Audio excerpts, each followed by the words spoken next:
In every forest, in every ocean, a voice is calling. This is Voices for the Wild. Every creature has a voice. The evening begins with a single note on still water. Another answers from the reeds. Soon the pond is a choir and the shore a stage. This is the life of frogs, animals that trade one body for another, breathe through their skin, and measure rain better than any calendar we've made. Tonight we step from egg to tadpole to leper and follow the small decisions that keep a wet world alive. A frog starts as a promise in jelly. Eggs are laid in strings, masses, or foamy nests depending on the species. Some are anchored to reeds, some float like galaxies, and some are tucked into leaves above the water so rain will wash the hatchlings down. Each egg holds a yolk and a beginning, guarded by a clear coat that swells when it touches water. Temperature sets the tempo. In warm shallows, days can be enough. In cold pools, development slows to the pace of weather. Hatching is a quiet cracking of plans. A tadpole slides free with a tail and gills and a mouth made for scraping algae. This is not a small frog, it is a different animal. It swims with a ribbon of muscle, grazes like a tiny cow, and grows on light turned to plant, turned to fuel. Where ponds crowd with mouths, tadpoles divide the menu. Some nibble film on rocks, some sift suspended bits, some even hunt other tadpoles. The more ways to eat, the more lives the water can hold. Change arrives from the inside out. Legs bud, skin thickens. Gills shrink as lungs expand. The gut shortens to match a meat-eating future. Even the blood chemistry shifts to suit air and land. Metamorphosis is choreography written by hormones. First hind legs, then forelegs. The tail reabsorbed and recycled into muscle and energy. One day a creature that never breathed air lifts above the surface and tests a new world with a first gulp. Now the frog lives a double life. Lungs take air, but skin still trades water and gases with the world. That skin is a marvel. Thin, vascular, sensitive to both danger and opportunity. It drinks without a mouth, pulls oxygen from damp nights, and in many species, secretes a chemical shield that keeps microbes at bay. Because their skin is so open to the world, frogs are warnings and witnesses. When water is clean and weather is steady, they thrive. When toxins creep and climates swing, they vanish first. Hearing is the center of the next chapter. On the side of the head, a round membrane called the tympanum catches vibrations. The inner ear sorts calls by pitch and pattern. Males inflate vocal sacs, single balloons under the chin or twin bubbles at the corners of the mouth, and push air over vibrating folds. Each species sings in its own code. Trills, peeps, clucks, chuckles, snoring rolls. The pond at night is a frequency map of identities and intentions. A good call is both love letter and boundary line. Courtship is simple in design and complex in detail. A male stakes a calling perch that balances safety with reach. Females approach, sampling the chorus, choosing among voices and locations that promise the best nursery. In many species, a male clasps the female in a mating hold called amplexus. Back legs gripping, forearms tight, and fertilizes the eggs as she releases them. Timing is everything. Predator shadow, falling water level, sudden cold front. Any can end the sequence. But when conditions align, the water fills with futures. Not all frogs write the same family story. Some carry eggs on their backs in sticky blankets. Some tuck them in foam nests that float or hang.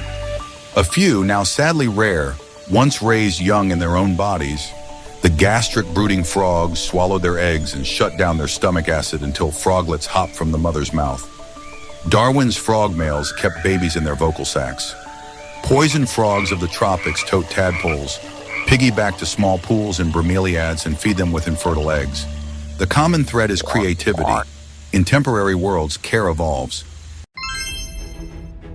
Daily life is a cycle of energy and risk. Frogs hunt with patience and speed. Tongues flip forward from a hinged mouth floor, sticky tips grabbing insects, spiders, worms, even small fish or other frogs if size allows. Eyes drop into their sockets to help push food down. A good night is a steady drip of calories. A bad night is an empty ledger and more travel tomorrow. In turn, frogs are meals for herons, snakes, fish, raccoons, turtles, foxes, and countless others. To live is to be both hunter and hunted, and the skin's palette, green, brown, mottled, leaf-like, helps tip the odds.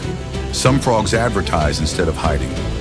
Poison dart frogs wear sapphire, ember, and gold, broadcasting the alkaloid defenses they collect from their diet of ants and mites. The message is honest. Bright color equals bad outcome for a careless mouth. Elsewhere, warty toads secrete bitter compounds from parotoid glands behind the eyes. Tree frogs shine a clean green atop and a flash of yellow or orange beneath, a startle flag for the instant of escape.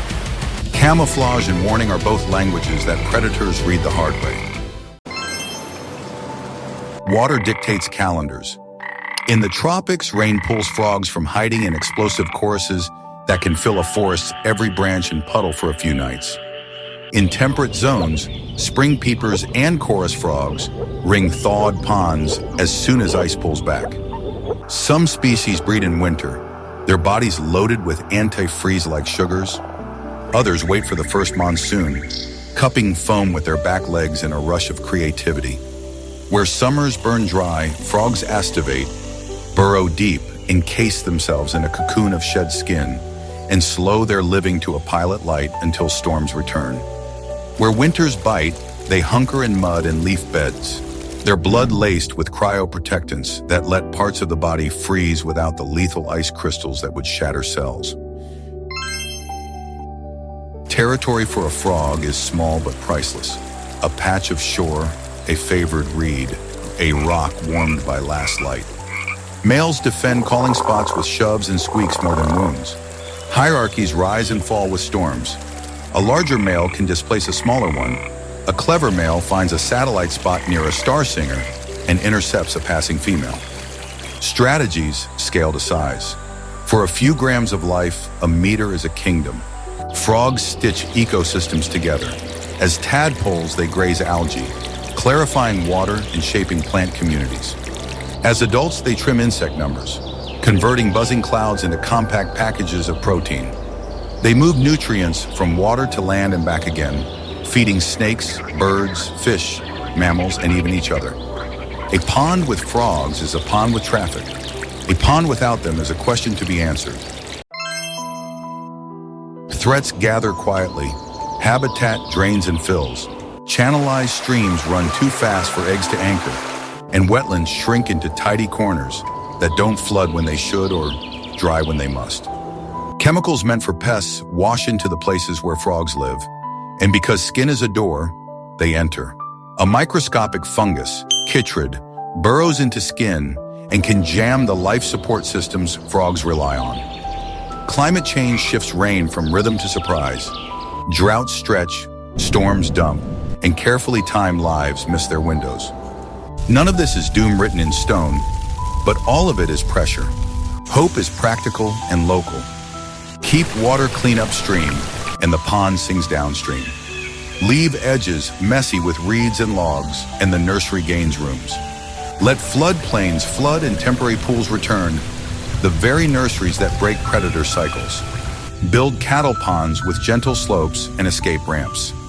Time mowing and ditch work outside breeding periods. Reduce outdoor night lighting that draws insects into lethal traps and pulls frogs into roads. Where disease hits, research and careful biosecurity help. Where trade spreads risks, rules can slow the shuffle.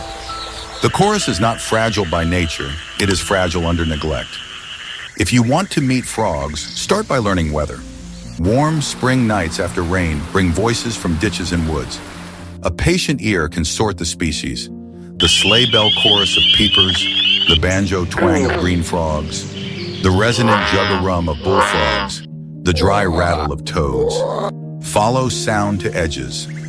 Look for eyes like copper coins at the surface, for throats that balloon and collapse in rhythm. Move softly, light low. What you carry away should be memory and maybe a photograph, not a frightened animal. Myths are worth shedding. Frogs do not give warts, viruses do. Touching most frogs is harmless to us and risky to them. The better rule is wet hands if you must, and better yet, no hands at all. A quiet backyard can host a nation if you give it a shallow water dish with a ramp, a tangle of native plants, and a break from pesticides. The small citizens will arrive on their own timetable. The year bends again toward eggs. A female heavy with yolk chooses a place with the right depth, plant, and promise. A male calls until his throat tires. Predators patrol. Weather considers mischief. And yet, often enough, the plan works. Jelly catches moonlight. A dragonfly hovers over a living constellation. From each dot, a tail will unfurl, a mouth will scrape, legs will bud, lungs will fill, and a small body will lift to breathe a first lungful of night. So here is the truth of frogs. They are timekeepers with skins for clocks, translators between water and land, farmers of algae and hunters of wings. They are warnings and celebrations, vanishing when we foul the shared air and returning when we fix the stream. They live brief, vivid lives made from rain and patience. And their voices are the measure of seasons done right. If this story changes how you hear a ditch or a pond, carry that with you. Step around the chorus instead of through it. Let edges stay a little while.